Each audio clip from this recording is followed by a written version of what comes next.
नमस्कार, स्वागत है आपका जनता टीवी में। मैं हूं आपके साथ सचिन चौहान। खबरों की शुरुआत बड़ी खबर से कर लेते हैं और फिलहाल ये बड़ी खबर सामने आ रही है सहारनपुर से। सीएम योगी का रोड शो, बीजेपी प्रत्याशी राघव लखनपाल के लिए प्रचार प्रसार और सीएम की झलक पाने के लिए भीड़ बेताब नजर आई है। तस्वीरें आप देखिए, रोड शो की तस्वीरें हैं जब मुख्यमंत्री योगी आदित्यनाथ सहारनपुर पहुंचे और रोड शो उन्होंने किया। बीजेपी प्रत्याशी के पक्ष में आम जनता से वोट करने की अपील, लेकिन उनकी झलक पाने के लिए जो भीड़ वहां पर थी वो आतुर नजर आ रही थी। लोकसभा चुनाव को लेकर प्रदेश के मुख्यमंत्री योगी आदित्यनाथ ताबड़तोड़ रैलियां कर रहे हैं और इसी कड़ी में सीएम योगी बिजनौर और शामली भी पहुंचे हैं। शामली में सीएम योगी ने आरएलडी सुप्रीमो जयंत चौधरी के साथ संयुक्त चुनावी सभा को संबोधित किया और वीवीपीजी कॉलेज के मैदान में जनसभा को संबोधित करते हुए सीएम योगी ने कहा कि सुरक्षा और समृद्धि का जो परिवर्तन आज शामली में देखने को मिला, वो परिवर्तन पूरे प्रदेश में भी है और देश में भी है। साथ ही डबल इंजन की सरकार का जिक्र करते हुए कहा कि विकास पर पूरा फोकस है। पिछले 10 सालों में कोई देश किस कदर तेजी से विकास के पथ पर अग्रसर हो सकता है, दुनिया में इसका यह जीता जागता उदाहरण भारत है।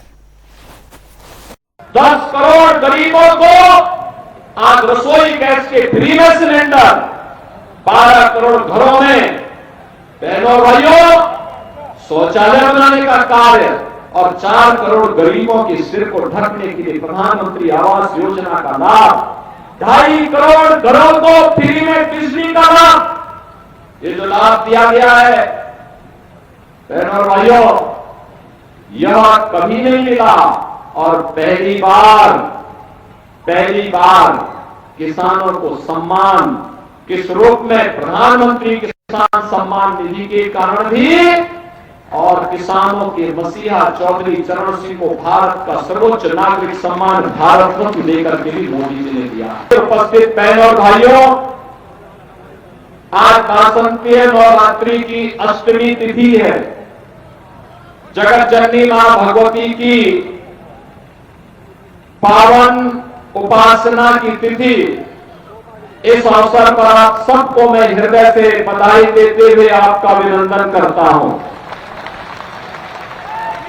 बहनों और भाइयों, पिछले दिनों मुझे इस क्षेत्र में केराना की और उस समय जब मैं वहां जा रहा था, देखा मैंने कि काफी चहल पहल है। और आज डिंपल यादव ने मैनपुरी से लोकसभा चुनाव के लिए अपना नामांकन भरा है। इस दौरान उनके साथ समाजवादी पार्टी के राष्ट्रीय अध्यक्ष अखिलेश यादव मौजूद थे, जिन्होंने नामांकन के बाद बातचीत में रिकॉर्ड मतों से चुनाव जीतने का दावा कर दिया। इसके अलावा अखिलेश यादव ने इलेक्टोरल बॉन्ड का मुद्दा भी उठाते हुए बीजेपी को जमकर घेरा और उन्होंने यह आरोप लगाया कि इलेक्टोरल बॉन्ड के बहाने सरकार एजेंसियों को आगे करके चंदा वसूला गया है। की जनता ने समाजवादी पार्टी नेताजी का हमेशा सम्मान किया है। नेताजी के ना रहने पे भी नेताजी को याद कर करके एक एक वोट डाल करके 3 लाख के लगभग पार्टी को जिताने का काम किया था। जहां ये मैनपुरी की जनता रिकॉर्ड मतों से जिताने जा रही है, वहीं मैनपुरी का रिकॉर्ड मतों से जीतने के बाद मैनपुरी का मान सम्मान का चुनाव भी यहाँ की जनता समझ रही है। जो लोग 10 साल से सत्ता में रहे हैं, आज वो अपने सांसदों की तस्वीर होर्डिंग पे नहीं लगा पा रहे हैं। सांसदों के और प्रत्याशियों की तस्वीर गायब है होर्डिंग से। जिस समय वोट पड़ेगा, होर्डिंग पे लगी हुई तस्वीर भी जनता गायब कर देगी। आज इनके पास उपलब्धि केवल महंगाई की है, बेरोजगारी की है और किसान को सपने दिखाई दे आज दोगुनी की। किसान को संकट में और परेशानी में डाल दिया सरकार ने। और वहीं सपा के राष्ट्रीय महासचिव रामगोपाल यादव का बड़ा बयान भी सामने आया, जिसमें उन्होंने डिप्टी सीएम केशव प्रसाद मौर्य पर पलटवार किया। रामगोपाल यादव ने केशव प्रसाद मौर्य के साइकिल को पंचर करके समाप्तवादी पार्टी बनाने वाले बयान पर कहा कि अगर सपा की पार्टी बनती है तो इन्हें सड़क किनारे पंचर बनाने वाला भी नहीं छोड़ेंगे। कौन साथ आ रहा है? अखिलेश तो आ ही रहे, बहुत सारे नेता हैं, प्रदेश भर से बहुत सारे नेता आए और जो प्रस्तावक हैं वो जाएंगे। 5 आदमी जाएंगे, डिंपल, अखिलेश जी और 3 प्रस्तावक, ये अंदर जाएंगे। विपक्ष का मुद्दा ही मुद्दा है। असली मुद्दा तो विपक्ष का सबसे बड़ा मुद्दा है कि ये सरकार संविधान बदलने की कोशिश कर रही है और आ जाएगी सत्ता में, संविधान बदल देगी। और वे मुलायम सिंह की बहू और बीजेपी नेत्री अपर्णा यादव आज रामपुर के मिलक पहुंची थी, जहां पर उन्होंने आजम खान और राहुल गांधी पर जमकर कटाक्ष किया है। उन्होंने आजम खान का नाम लिए बगैर कहा कि पहले जो यहां पर थे वो जेल में हैं, उस वक्त फोर्स उनकी ही भैंस तलाशने का काम करती थी और आज महाराज जी की फोर्स है जो कि गुंडों को पकड़कर जेल भेजने का काम कर रही है। कि पहले यहाँ पर जो व्यक्ति थे बार बार कहते थे आदरणीय नेताजी से यानी मुलायम सिंह जी से कि भी उनका नाम नहीं लूंगी, सब जानते हैं जेल में है कि नहीं है, और क्यों है ये भी पता है सबको। पहले जो यहाँ पे मेरे फोर्स के भाई हैं, बहन हैं यहाँ पर, पहले फोर्स को किस काम में लगाया जाता था? वो नगर विकास मंत्री थे, वो भैंस पकड़ने के लिए फोर्स को लगाते थे। अब गुंडे पकड़ने के लिए महाराज जी ने फोर्स को रखा है और फोर्स का सही काम वही है कि गुंडों को पकड़ करके जेल में बंद कर देना। मैं जानती हूँ ये बात कि वो भूले नहीं है भगवान श्री कृष्ण का उपदेश कि यदा यदा ही धर्मस्य ग्लानिर्भवति भारत अभ्युत्थानम धर्मस्य तदात्मानं सृजाम्यहम् परित्राणाय साधूनां विनाशकाय च दुष्कृतां धर्म संस्थापनार्थाय संभवामि युगे युगे। हमारे भगवान ठाकुर जी ने हमें यादवों को आशीर्वाद दे रखा है कि जब जब अधर्म होगा तब तक यादव धर्म के साथ खड़े होंगे। और वे कांग्रेस सांसद प्रमोद तिवारी आज प्रयागराज के दौरे पर रहे हैं, जहां पर उन्होंने इलाहाबाद संसदीय सीट से कांग्रेस प्रत्याशी उज्जवल रमण सिंह से मुलाकात ये की है। इस दौरान उज्जवल रमण सिंह काफी खुश भी नजर आए हैं और हर संभव मदद का आश्वासन देते हुए कहा कि वो और मजबूती से चुनाव लड़ेंगे। और वहीं बातचीत के दौरान प्रमोद तिवारी ने अनिल राजभर के बयान पर भी पलटवार किया। प्रमोद तिवारी ने कहा कि कांग्रेस के दाव पेंच तो अंग्रेज भी नहीं समझ पाए तो राजभर क्या समझेंगे। ने इंडिया गठबंधन जो खड़ा किया है, 3 दिन लगातार मैं रहा हूं पश्चिमी उत्तर प्रदेश, मेरठ, मुजफ्फरनगर, सहारनपुर। मैं कल ही लौटा हूं। मैं इतना कह सकता हूं, बेहतर वर्ड्स में भाजपा के खिलाफ पश्चिम उत्तर प्रदेश में आंधी चल रही और लोगों को बीजेपी का विकल्प इस बार ढूंढने में दिक्कत नहीं हो रही है कि अगर बीजेपी से अलग हटो एनडीए से तो स्वाभाविक इंडिया गठबंधन विकल्प के रूप में बनता है। और अपने तीखे अंदाज में सरकार से सवाल पूछने वाली लोक गायिका नेहा सिंह राठौर को लेकर एक बड़ी खबर सामने आ रही है। कांग्रेस जल्द ही प्रत्याशी के तौर पर नेहा सिंह राठौर का नाम घोषित कर सकती है। फिलहाल यही खबर है कि बिहार की रहने वाली नेहा सिंह राठौर यूपी में काबा गाने से काफी चर्चा में आई थी। देखिए हमारे संवाददाता तौकीर किदवई के साथ यह खास बातचीत। अक्सर अपनी कविताओं से सरकार को घेरने वाले और उनकी आलोचना करने वाली एक कवित्री नेहा सिंह राठौर काफी चर्चा में रहती हैं, हमारे साथ हैं। और हम सबसे पहला सवाल जो है वो वही बनता है जिसको लेकर एक बार फिर चर्चा है कि क्या नेहा सिंह राठौर चुनाव लड़ने वाली हैं। नेहा सिंह राठौर चुनाव लड़ने वाली हैं, चर्चा बहुत तेज है। हाँ, चर्चा मुझे भी मीडिया के थ्रू ही पता चला कि मैं चुनाव लड़ रही हूँ। मैं देखिए गई थी महाराष्ट्र में, एक कोई प्रशिक्षण शिविर था तो मुझे वहाँ पे बुलाया गया था। तो वहाँ पे किसी रिपोर्टर ने मुझसे ये पूछ लिया कि अगर कांग्रेस आपको मौका देती है, टिकट देती है चुनाव लड़ने के लिए तो क्या आप चुनाव लड़ेंगी? तो मैंने जो एक जवाब दिया कि मैं जरूर विचार करूंगी। उसके बाद पूरे मीडिया में नेहा सिंह राठौर चुनाव लड़ रही हैं, सूत्रों के हवाले से पता चला। तो मुझे भी काफी अच्छा लग रहा था। नहीं, फिलहाल मनोज तिवारी के खिलाफ चुनाव लड़ने की मेरी बात चल रही थी, वहां से कन्हैया कुमार जी को टिकट मिल गई है। मुझे लगता है मीडिया वालों को भी अब ठंडक पहुंच गई हो। एक नई चर्चा और शुरू हो गई है। अब तो हो गया है कि आप बनारस आ रहे हैं और नरेंद्र मोदी जो प्रधानमंत्री हैं उनके खिलाफ आप चुनाव लड़ने वाली हैं। अजय राय जी को बैकफुट किया जाएगा, नेहा को आगे कर सकती है कांग्रेस। क्या ऐसे कुछ है बातचीत कहीं किसी है? ये कब हुआ भाई? ये मुझे अभी पता चला है। वैसे मैं नरेंद्र मोदी के खिलाफ चुनाव लड़ रही हूँ। ओह, कौन? आप अपनी कविताओं से देखिए घेरती तो आप उन्हीं को। नहीं, कौन बोला ये, जरा हमको बताइए। चर्चा है चुनाव में, जानती चर्चा ज्यादा होती है। किसने बताई? प्लीज मुझे बताइए, अभी मुझे बताइए। चुनाव में सोर्स नहीं पूछे जाते। देखिए चुनाव में चर्चा होती है, चाय के चौपाल पे होती है, गली मोहल्लों में होती है, इसलिए चर्चाओं पे कभी सवाल नहीं होना। चर्चा में चल रहा है। चर्चा में है कि नेहा सिंह राठौर बनारस से आ जाएंगी, पूर्वांचल की हैं, बिहार से ताल्लुक रखती हैं, टच बिल्कुल वही भाषा शैली है। बनारस से चुनाव लड़ रही हूँ।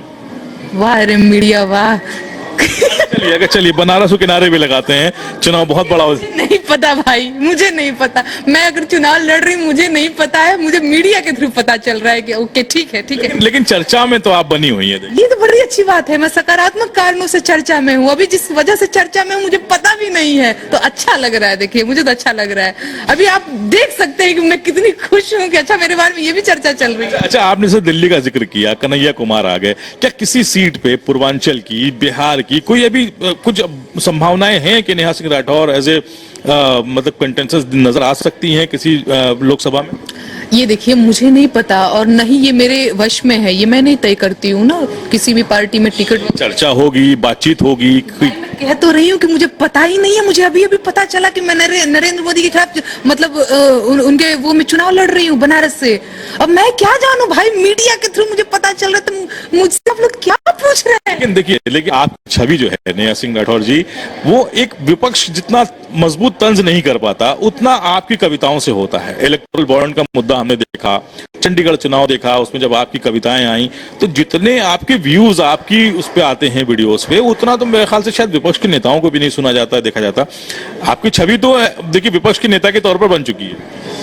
अच्छा, आपने कहा कि विपक्ष उतना नहीं मजबूती से आवाज उठा पाता है, ये तो इसके लिए तो मेरा धन्यवाद करना चाहिए देश की जनता को भी कि नेहा जो एक मजबूत विपक्ष का काम करती है अपने सिर्फ एक कॉपी कलम से। जब सरकार से सवाल पूछती हैं आप अपनी कविताओं के माध्यम से, तंज करती हैं आप, इलेक्टोरल बॉन्ड वाला जो 4 लाइनें पहले इलेक्टोरल बॉन्ड पे आप सुना दीजिए। मैं सुना देती हूँ आपको। नहीं, मैंने एक गीत लिखा है देशवा में काबा, वो मैं आपको जरूर सुनाना चाहूंगी। अरे दुनिया भर में शोर बा, चौकी दरवा चोर बा, चंदा लेके धंधा देवे बड़का रिश्वत खोर बा। अरुणाचल में चीन के कब्जा होखत बारंबार बा, कुछ भी पूछो एक ही उत्तर नेहरू जिम्मेदार बा। अरे काबा देशवा में काबा, इलेक्टोरल बॉन्ड घोटाला बा, बुढ़वा के मन में काला बा, बीफ कंपनी से करे वसूली पागल दढ़िया वाला बा। अरे काबा देशवा में काबा, मणिपुर हिंसा के साहेब कैले दरकिनार बा, नारी शक्ति के दुश्मन भैया मोदी के परिवार बा। काबा देखिए नेहा सिंह राठौर यूपी में काबा गर्ल, उसके बाद मध्य प्रदेश के बाद सेंट्रल का चुनाव यानी केंद्र के चुनाव में अब देश में काबा। नेहा सिंह राठौर अपने गीत, अपनी कविताओं से सरकार पर सवाल खड़ी करती रहती हैं, उनकी नीतियों पर सवाल खड़ी करती रहती हैं, लेकिन इसके बावजूद उनके बहुत चाहने वाले हैं। यूट्यूब पर, फेसबुक पर उनके न जाने कितने फॉलोअर जो इनको सुनते हैं, समझते हैं, लेकिन फिर भी एक मजबूत विपक्ष की भूमिका में जरूर नजर आती है नेहा सिंह राठौर। अब फिलहाल इनको लेकर चर्चा है कि बनारस से चुनाव लड़ सकती हैं या फिर किसी और लोकसभा से कांग्रेस इनको अपना प्रत्याशी बना सकती है। फिलहाल अभी इनका इनकार है, लेकिन देखना है कि आने वाले समय में नेहा सिंह राठौर क्या किसी लोकसभा सीट से पर्चा दाखिल कर सकती हैं। कैमरा पर्सन आशीष के साथ तौखीर किदवई, जनता टीवी लखनऊ। तो चलिए खबरों में आगे बढ़ेंगे बड़ी खबर के साथ, और बाराबंकी से यह बड़ी खबर है। पूर्व कांग्रेस प्रदेश सचिव बीजेपी में शामिल हो चुके हैं। दीपक सिंह रैंकवार कई समर्थकों के साथ बीजेपी में शामिल हुए और पुनिया परिवार के काफी करीबी भी हैं और मोदी योगी के कार्यों से काफी प्रभावित हुए। जब उनसे पूछा गया उन्होंने कहा कि वो इनके कामों से काफी प्रभावित हुए, इसी वजह से बीजेपी का दामन उन्होंने थामा है। ये तस्वीरें आप देख सकते हैं। तो ये बड़ी खबर सामने आ रही है, ये बड़ा झटका कांग्रेस को। दीपक सिंह रैंकवार कई समर्थकों के साथ बीजेपी में शामिल हो गए और हाथरस लोकसभा सीट से बीजेपी प्रत्याशी अनूप वाल्मीकि ने आज नामांकन दाखिल किया। नामांकन दाखिल करने से पहले पार्टी चुनाव कार्यालय पर बीजेपी के प्रदेश अध्यक्ष भूपेंद्र चौधरी ने एक सभा की और सरकार की उपलब्धियां भी गिनवाई, साथ ही जनता से ज्यादा वोट देने की अपील भी की है। और इस मौके पर कांग्रेस पर हमला करते हुए प्रदेश अध्यक्ष भूपेंद्र चौधरी ने कहा कि कांग्रेस ने गरीबी हटाओ के नारे के साथ चुनाव लड़ा था, लेकिन देश से गरीबी खत्म नहीं हुई। और यह बिजनौर से बड़ी खबर है। पश्चिमी यूपी में मायावती का शंखनाद देखने को मिला। बिजनौर में जनसभा को मायावती ने संबोधित किया और यह तस्वीर आप देख सकते हैं। बीएसपी प्रत्याशी विजेंद्र सिंह के प्रचार प्रसार करने के लिए मायावती यहां पर पहुंची थी और जनसभा को संबोधित किया। बीएसपी के प्रत्याशी विजेंद्र सिंह के पक्ष में आम जनता से वोट करने की भी अपील उन्होंने की है। बिजनौर के दौरे पर रही हैं आज। पश्चिमी यूपी में मायावती का यह शंखनाद देखने को मिला और तमाम जो समर्थक थे वो भी यहां पर जुटे और मायावती का संबोधन भी रहा। आम जनता से उन्होंने बीएसपी प्रत्याशी के पक्ष में वोट करने की अपील भी की है। और आगरा लोकसभा सीट से बीएसपी प्रत्याशी सैकड़ों समर्थकों के साथ आगरा कलेक्ट्रेट नामांकन करने पहुंचे। नामांकन करने के बाद रामनिवास शर्मा ने सत्ताधारी पार्टी पर आरोप लगाया कि कानून व्यवस्था पूरी तरह से फेल है, साथ ही जनता से वोट करने की अपील भी की है। अमरोहा से बड़ी खबर है। राज्य मंत्री ब्रिजेश सिंह का ओवैसी पर तंज देखने को मिला है। शरीयत से नहीं चलता देश, उन्होंने कहा कि लोकतांत्रिक व्यवस्था से देश चलता है, शरीयत से नहीं चलता। ओवैसी पर जमकर बरसते हुए नजर आए हैं ब्रिजेश सिंह। ओवैसी जी जो कह रहे हैं ना, वो जो शरीयत की बात करते हैं, वो जो मुस्लिम पर्सनल लॉ बोर्ड की बात करते हैं, देश शरीयत और मुस्लिम पर्सनल लॉ बोर्ड के नियम कायदे कानूनों से नहीं चलता है। ये देश भारत के 140 करोड़ देशवासियों को संविधान में जो अधिकार प्रदत्त हैं, संविधान में जो नियम कायदे कानून बने हैं या संविधान में जो संशोधन होंगे, ये देश उस आधार पर चलता है। और वह यूपीएससी परीक्षा 2023 का रिजल्ट डिक्लेयर हो चुका है, जिसमें लखनऊ के आदित्य श्रीवास्तव ने टॉप कर दिया है, यानी कि पहली उनकी रैंक है। मौजूदा वक्त में Aditya Srivastava under training IPS पद पर भी तैनात हैं। और आपको बता दें कि आदित्य का बचपन लखनऊ में ही बीता है। बहुत खुशी महसूस हो रही है, बहुत गर्व महसूस कर रहे हैं। मेरे बेटे ने हम लोग का सपना साकार कर दिया। उसके लिए जो हम लोगों ने सपना देखा था, उसने भी देखा था बचपन से, वह सपना हम लोग का साकार हुआ है। बहुत खुशी अनुभव कर रहे हैं। पूरे परिवार में खुशी का माहौल है, कॉलोनी में, आज पर दोस्तों में, सब में खुशी का माहौल है। और सर कहाँ पढ़ाई करते थे? पढ़ाई city Montessori school Aliganj branch है, वो मोंटेसरी से लेकर के और इंटरमीडिएट तक 15 साल वहीं पढ़ाई किया इसमें। इंटर करने के बाद फिर आईआईटी कानपुर में सिलेक्शन हो गया उसका। आईआईटी कानपुर से उसने इलेक्ट्रिकल इंजीनियरिंग में एमटेक की डिग्री हासिल की। उसके बाद वो जॉब बंगलोर में गोल्डमैन सैक्स कंपनी है, वहाँ जॉब करने चला गया। लेकिन उसके एम था कि सिविल सर्विस करना है, जॉब छोड़कर रिजाइन करके वो आया यहाँ। तो सेल्फ स्टडी किया उसने घर पर रह करके, और पहले प्रयास में उसका नहीं हो पाया था। पहले प्रयास में प्रिलिमिनरी में ही सिलेक्शन नहीं हो पाया था उसका। सेकंड प्रयास में आईपीएस हुआ, और थर्ड प्रयास में अभी थर्ड प्रयास था उसका ये। और सर ये हमेशा से सर टॉप ही रहे हैं? हमेशा टॉपर रहा, शुरू से चाइल्डहुड, बचपन से ही टॉप रहा, स्कूल का टॉपर रहा है। तो सर आप इस खुशी में क्या कहना चाहते हैं? बहुत खुशी है। बच्चा बहुत मेहनत किया, धैर्य का रहा, और काफी परिश्रम है उसका इसमें।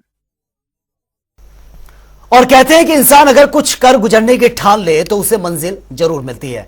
यूपीएससी 2023 की परीक्षा में 9वीं रैंक लाने वाले नौशीन ने यह कारनामा करके दिखा दिया है। जामिया मिलिया इस्लामिया से ग्रेजुएशन और जेएमआई से आरसीए से कोचिंग लेने वाले नौशीन आज अपनी इस उपलब्धि पर बेहद खुश हैं। हमारे संवाददाता सुभाष गुप्ता की नौशीन से खास बातचीत देख लेते हैं। कहते हैं इंसान कुछ भी मन में ठान ले और उसके लिए कठिन परिश्रम करे तो जरूर वो अपने मंजिल को प्राप्त होता है। हमारे साथ इस समय मौजूद है यूपीएससी में 9वीं रैंक पाने वाली नौशीन। आप देखेंगे तस्वीरों में ये नौशीन है, और पूरी तरीके से घर में जश्न का माहौल है, क्योंकि इन्होंने आईएएस बीट किया है। आप देखें यहाँ पे पूरी तरीके से लोग यहाँ पे खुशियां मना रहे हैं, और आप देखेंगे यहाँ पे कि बाकायदे मिठाई, एक दूसरे को मिठाई भी खा रहे हैं। यहाँ पे मिठाई का डब्बा पड़ा हुआ है, और पूरी तरीके से यहाँ से जश्न का माहौल है, क्योंकि गोरखपुर में इन्होंने एक बड़ा नाम हासिल किया है, एक बड़ा मुकाम हासिल किया है। तो आइए बात करते हैं उनसे और जानते हैं कि कितना कठिन परिश्रम करना पड़ा उनको अपने जीवन में इस मुकाम को हासिल करने के लिए। नौशीन जी, जनता टीवी में आपका बहुत बहुत स्वागत है।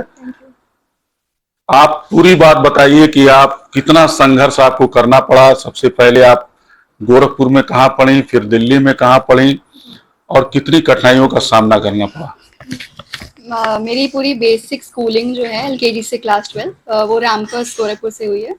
उसके बाद मैंने ग्रेजुएशन दिल्ली यूनिवर्सिटी से किया, एसजीटीबी खालसा कॉलेज, और ये मेरा 4th अटेम्प्ट था, 3rd मेंस।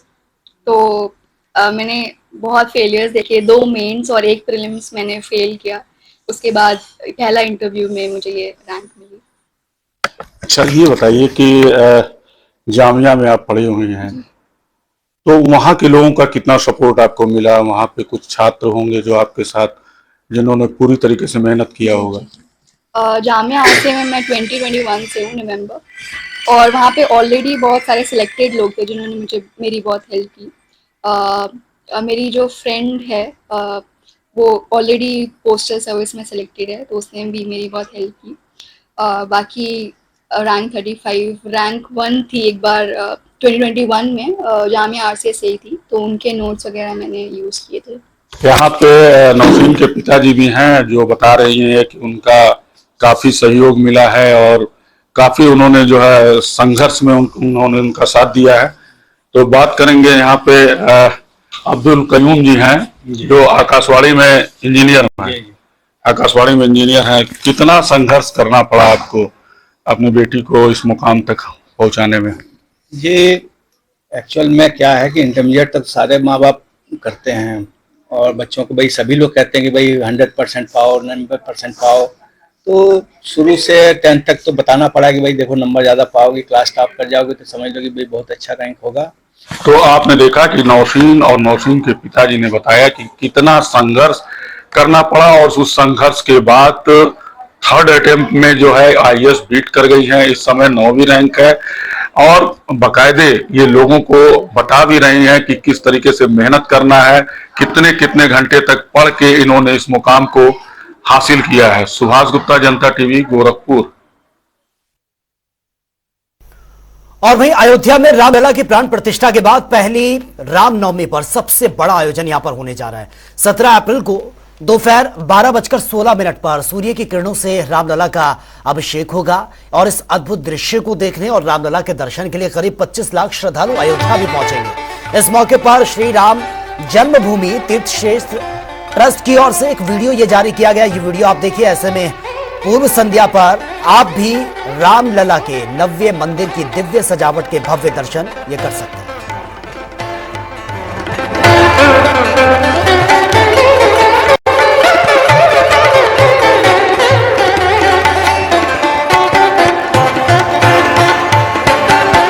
देखिए, बड़ी भव्यता दिव्यता से मनाई जा रही, क्योंकि भगवान राम अपने नए भवन में स्थापित हो गए हैं और नए भवन में स्थापित होने के कारण से बहुत ही सुंदर ढंग से ट्रस्ट ने उसकी व्यवस्था किया है, मंदिर को सजा दिया है। सजाने के साथ साथ यह दिखाया है कि ये किस प्रकार से यह कार्य जो होता है, भगवान राम का स्नान और पूजा और वस्त्र धारण कराना, ये सब को सब ओपन कर रहे हैं और ये 3 बजे से शुरू होगा।